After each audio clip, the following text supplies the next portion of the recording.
నేను జగదేక వీరుడు అతిలోక సుందరి చూసాను. ఇది నా సెకండ్ టైం. చిన్నప్పుడు చూసాను, సెకండ్ క్లాస్ లో ఉన్నప్పుడు. ఇప్పుడు మళ్ళీ చూస్తున్నాను. నేను రాఘవేంద్రరావు సార్ తోటి వర్క్ చేస్తాను, అందుకని చాలా హ్యాపీగా అనిపించింది సార్ సినిమా ఇలా పెద్ద స్క్రీన్ మీద చూడటము.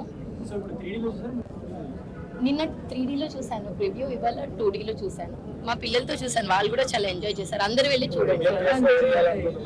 నేను ఫ్రీక్ అవుట్ అవుతున్నాను. సినిమా రీమేక్ అసలు చేయలేరండి, ఇంపాసిబుల్. సరే తీయాలి మళ్ళీ. చిరంజీవి గారు, శ్రీదేవి గారు ఉంటే చేసేవాళ్ళేమో, శ్రీలీల గారు చేయొచ్చేమో. క్లోజెస్ట్ ఆవిడ అనిపిస్తున్నారు. నాకంత నాలెడ్జ్ లేదండి చెప్పడానికి. Thank you. చూశాను, ఇప్పుడు మళ్ళీ చూడడానికి వచ్చాను. బాస్ ఇస్ బాస్ అంతే. ఇంకా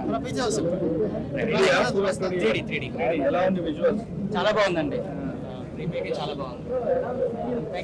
మళ్ళీ ఇట్ వాస్ ద పాస్ట్. మాకు కాలేజ్ డేస్ గుర్తొచ్చి we enjoyed a lot.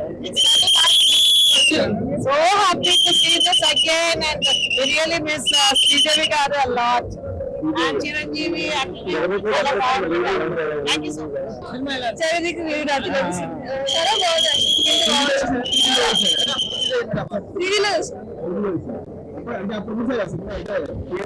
మా పేరెంట్స్ చాలాసార్లు చూపించారు, ఈసారి మళ్ళీ ఈ జనరేషన్ కి కానీ ఏ జనరేషన్ ఒక స్వీట్ మెమరీ. అంటే అప్పుడు ఇప్పుడు ఏం తేడా ఉంది? అప్పుడు చూసింది ఇప్పుడు అది ఇప్పుడు కూడా ఓల్డ్ మూవీలా అనిపిస్తున్నాం. ఎప్పటికైతే కొత్త ట్రెండ్, అది ఎప్పుడు ట్రెండ్ చెప్తున్నాం. మెగాస్టార్ గారు ఎలా అనిపిస్తారు? వింటేజ్ మెగాస్టార్ గారు అంటే అప్పుడు చూసారు కదా, ఇప్పటికీ అప్పటికి మెగాస్టార్ ఎప్పటికైనా మెగాస్టార్, అప్పుడే ఇప్పుడు ఎప్పుడైనా మెగాస్టార్ ఎప్పటికీ ఇంకా మెగాస్టార్. 8K క్లారిటీలో చాలా బాగా తీశారు. చాలా బాగుంది, చాలా బాగా ఎంజాయ్ చేశాను. 90s మూవీలా అనిపించలేదు ఈ క్లారిటీకి, ఈ జనరేషన్ మూవీలానే తీస్తే ఇంకా బాగుంటుందని అనుకుంటున్నాము. రాఘవేంద్రరావు గారి మూవీస్ ఇంకా రావాలని అసలు ఆయన యాక్టింగ్ కి, ఆయన ఇలాంటి మూవీస్ ఇంకా తీయాలని కోరుతున్నాను. చాలా ఎక్సైట్మెంట్ మ్యాటర్. ఎందుకంటే చిన్నప్పుడు టీవీలో చాలా సార్లు చూసాం, యూట్యూబ్ లో చూసాం, చాలా ఎంజాయ్ చేసాం సినిమాని చిన్నప్పటి నుంచి. బట్ ఒక్కసారిగా పెద్ద స్క్రీన్ లో చూడటం అనేది థ్యాంక్స్ చెప్పాలి. ఎవరైతే దీన్ని ఇనిషియేటివ్ తీసుకున్నారో వాళ్ళకి థ్యాంక్స్ చెప్పాలి. మెయిన్ గా నేనైతే త్రూఅవుట్ సినిమా అప్పుడు ఎలా అయితే ఫీల్ అయ్యానో ఇప్పుడు అలాగే ఫీల్ అయ్యాను. నియర్లీ 25 or 35 years అయ్యింది, బట్ కానీ ఇప్పటికి అదే ఫీల్ వస్తుంది. చిరంజీవి అనే సాంగ్స్ కావచ్చు, శ్రీదేవి గారిని చూడటం కానీ చాలా చాలా చాలా బాగా అనిపిస్తుంది. నాకు పర్సనల్ గా ఏంటంటే చిరంజీవి గారిని ఇప్పుడు చూసే వర్షన్ చాలా డిఫరెంట్. ఒకప్పుడు ఉన్న వర్షన్ చాలా చాలా చాలా చాలా డిఫరెంట్. ఆయన ఎనర్జీ కానీ, ఆయన పంచెస్ కానీ, డాన్స్, మరీ డాన్స్ చాలా అంటే చాలా బాగా అనిపిస్తుంది. ఇందులో మీకు ఆల్రెడీ తెలుసు, ఎందుకంటే అందరం ఆ సినిమా చూసేసాం. కొత్తగా సినిమా గురించి చెప్పేది ఏం లేదు, బట్ నేనైతే చాలా ఎక్సైట్మెంట్ ఫీల్ అయ్యాను సినిమా చూడడంలో. ఎందుకంటే యూట్యూబ్ లో చిన్న స్క్రీన్ లో చూసే సినిమాని బిగ్ స్క్రీన్ లో చూడడం అనేది చాలా different. Experiences, out of the world experience.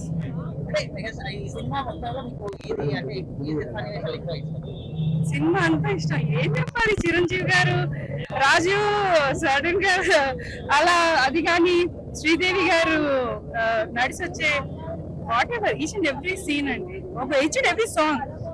గొప్ప విషయం ఏంటంటే అసలు ఇలాంటి ఒక మూవీలో ఒక్క బీట్ సాంగ్ కూడా మీకు ఉండదు. ఆ రోజుల్లో నేను చెప్పాను, నేను అన్ని మెలడీస్ చేస్తా అని ఇళయరాజా గారు చెప్పారు. So that is one. ఎందుకంటే చిరంజీవి గారు లాంటి వ్యక్తిని పెట్టి ఒక బీట్ సాంగ్ లేకపోవడం అనేది ఆ టైంలో ఇట్స్ వెరీ బోల్డ్ ఇది decision. But he was not wrong about it. All melodies అయినా కూడా ఇప్పుడు కూడా ఏంటి అబ్బని ఏ సాంగ్ వచ్చినా కెబు కేక లేదండి. I was 5 years old at the time, 1990లో. సో ఆబ్వియస్ గా నేను I don't remember watching. Of course, ఎందుకంటే ఎన్నిసార్లు చూసాము జగదేక వీరుడు అతిలోక సుందరి సినిమా, చాలా సార్లు చూసాము. కానీ మేము మిస్ చేయదలుచుకోలేదు, ఎందుకంటే బిగ్ స్క్రీన్ మీద చూడడానికి డెఫినెట్లీ చాలా చాలా రండి. మేము అది పట్టుకుని లాక్కొచ్చాను అనమాట. అసలు చూడాల్సిందే, ఫస్ట్ షో చూడాల్సిందే అని చెప్పి షూటింగ్ లోనే అని కేకలు, ఎప్పుడు వెళ్దాం థియేటర్ కి, ఎప్పుడు అరుద్దామా ఎదురు చూస్తా ఉంది. నేను అన్నాను, నేను డీసెంట్ గా మూవీ చూడు, నేను అరుస్తాను. చిరంజీవి గారు వచ్చినప్పుడు అసలు అట్లా అంటారా? ఏంటి అండి సినిమా ఉందిగా ఏదో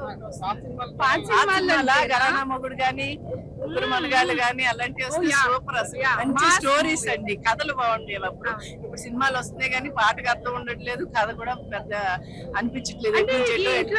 చూసినప్పుడు అండి ఒక్కటి కూడా ఎక్కడ వల్గర్ షార్ట్ కానీ ఏమీ లేదు.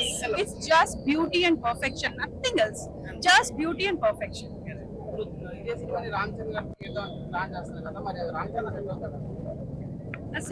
సెట్ అవుతారా అవ్వకపోతారా మరి? రామ్ చరణ్ గారు మరి శ్రీదేవి గారి డాక్టర్ కాంబినేషన్ లో ఏమైనా చేస్తే ఈ జనరేషన్ వాళ్ళు ఎంజాయ్ చేయొచ్చేమో, కానీ the original is original definite. అది మేమనడానికి ఏముందండి, తీసే వాళ్ళ చేతిలో ఉంటుంది. ఇప్పుడు ఎవరు తీస్తున్నారు ఎలా తీస్తున్నారు అనే దాన్ని బట్టి ఉంటుంది. మనం కోరితే రాలేదు కదండి ఈ సినిమాలన్నీ. ఈ జనరేషన్ లో ఇలాంటి సినిమాలు ఎక్స్పెక్ట్ చేయొచ్చు. బాగుంటుంది, ఇలాంటి సినిమాలు వస్తే ఈ జనరేషన్ లో ఇంకా బాగుంటుంది. ఎందుకంటే ఎటువంటి ఎక్స్ట్రాస్ ఏమి ఉండవు, నీట్ గా ఉంటుంది. ఒకవేళ ఇదే సినిమాని రీమేక్ చేస్తే ఏ హీరో హీరోయిన్ చేస్తే బాగుంటుంది? రామ్ చరణ్, శ్రీదేవి వాళ్ళ కూతురు ఉంది కదా, జాహ్నవి కపూర్. సాంగ్స్ అవన్నీ కూడా ఎట్లా అదే సేమ్, అంతా బాగుంది, చాలా బాగుంది. ఏంటంటే గుండమ్మ కథ, మిస్ అమ్మ, జగదేక వీరుడు, క్వాలిటీ ఇవన్నీ కాదండి, అవి సూపర్ హిట్ సినిమాలు. ఎన్నిసార్లు అయినా చూడొచ్చు, ఎప్పుడైనా చూడొచ్చు. ఆయన అలా బాగున్నారు, ఇలా బాగున్నారు, ఇప్పుడు బాగుంటారు. ఇది ఒకవేళ రీమేక్ చేస్తే ఈ సినిమా రామ్ చరణ్ తీస్తాను అంటున్నారు కదా ఆల్రెడీ. అయినా కొత్త వాళ్ళు కూడా ట్రై చేస్తే బాగుంటుంది, కొత్త వాళ్ళకి కూడా అవకాశం ఇవ్వాలి. అంతే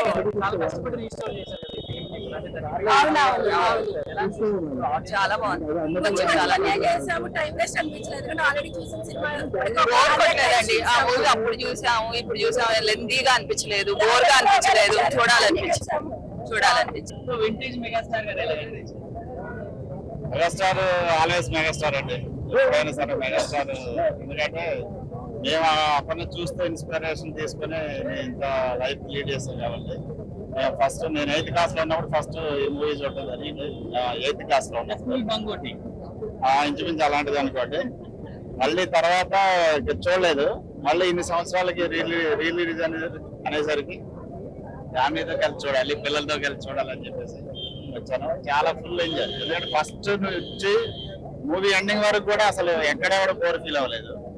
ఇప్పుడు వస్తున్నటువంటి గ్రాఫిక్స్ కానీ ఇవన్నీ కూడా చూసుకుంటే అసలు ఆ రోజుల్లో అంత గ్రాఫిక్స్, కెమెరా, అజయ్ విన్సెంట్ గారి కెమెరా కానీ, రాఘవేంద్ర గారి డైరెక్షన్ అంటే అసలు ఎక్సలెంట్. దీని అసలు మన ఎంత ఎక్కువ మాట్లాడినా కూడా చాలా తక్కువ అవుతుంది. అంటే చాలా గొప్పగా ఉంది. మేమైతే మాత్రమే చాలా హ్యాపీ ఫీల్ అవుతున్నాం, చాలా బాగా ఎంజాయ్ చేస్తాం. Thank you. ఎన్ని ఇయర్స్ తర్వాత చూస్తే ఆ ఎక్స్పీరియన్స్? నేను ఎప్పుడు చూసానంటే నాకు తెలిసిన 12 years అప్పుడు ఏదో టీవీలో వేసినప్పుడు చూసాను. దాని తర్వాత రెగ్యులర్ గా చూస్తానే ఉంటాం, అది ఎవర్ గ్రీన్ హిట్ మూవీ కాబట్టి.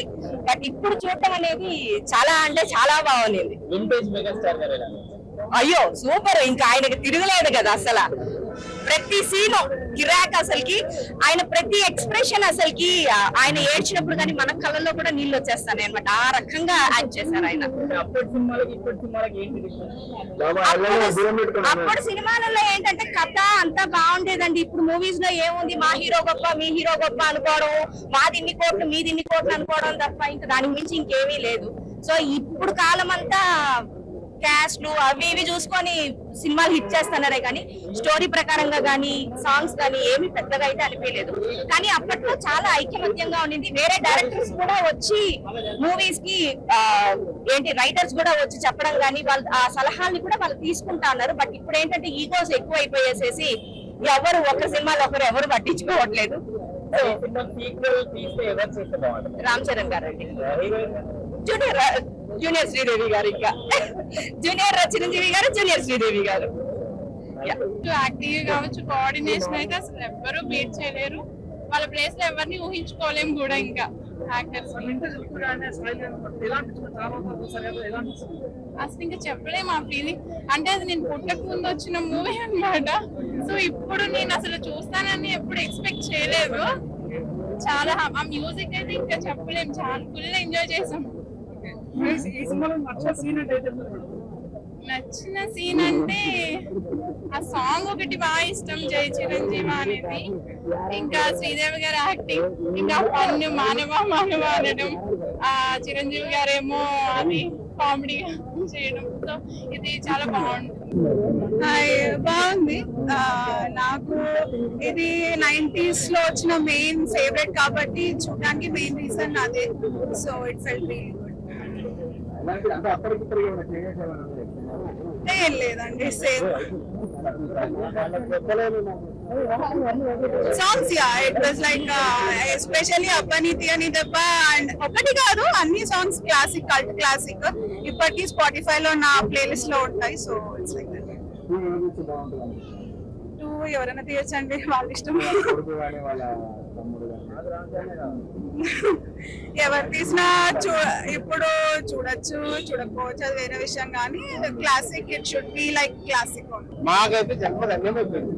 ఈ సినిమా గురించి వేచి చూసాము, ఎన్నో పనులు మానేసి వచ్చాము.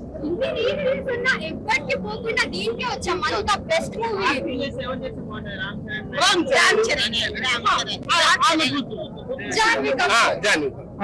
స్టోరీ కూడా రెడీ అయిందంట. రాజమౌళి ఉండాలి సార్, రాజమౌళి ఉండాలి. అయ్యా బాబు, ఈ టికెట్ ధరలు వస్తున్నాయా సార్? రూపాయన్నర సార్, ఎలాగో సంపాదించిపోతుంటే. ఇంటి ముంగటే థియేటర్ షాటాకి చింతలు. అవి ఎంత వర్షం వచ్చినా పోయినాం, కానీ ఇప్పుడు మాత్రం చాలా కష్టం అండి. పోలేరు, ఇంత బడ్జెట్ తోటి పోలేరు. అయినా కూడా ఈ ఎక్స్పీరియన్స్ మాత్రం పెట్టొచ్చు. ఏమి జరగలేదు, ఇంకా అదే ఊపు. అయ్యో, చిన్న పిల్లల నుంచి పెద్ద దాకా ఆయన కనిపిస్తే చాలు. ఏమి కూడా అదంతా వేస్తారు, అది పోలేదు, పాడలేదు, అదంతా అది అది అంత సీన్ లేదు, అంత సీన్ లేదు. మా పిల్లలు వచ్చి వాళ్ళ పిల్లలు వచ్చేదాకా చేస్తాడు ఆయన, చేస్తూనే ఉంటాడు. ఆయనైనా, బాలయ్య అయినా, వెంకీ అయినా, నాగైనా వాళ్ళ పిల్లలు వచ్చేదాకా చేస్తూనే ఉంటారు. గ్యారంటీ ఇది, ఖచ్చితం. ఇక మనం చూస్తూనే ఉండాలి. కానీ టికెట్ల ధరలే నాకు కొంచెం బాధ పెడతాయి. ఏంటంటే డైలీ కూలీ చూడండి మీరు, మొత్తం ఆయన డబ్బులన్నీ పెట్టాల్సి వస్తుంది సినిమా చూడాలంటే. ఒక 100 బిలో 100, 150 అంతే ఉంటే మాక్సిమం అందరు చూస్తారు. అప్పుడు ఏ పైరసీ అవసరం లేదు, ఏం అవసరం లేదు సార్. ఈ టికెట్ల రేట్ల వల్ల రావట్లేదు. ఆయన గురించి చెప్పాలంటే మొక్కలు ఆయనకు, ఆయనకైనా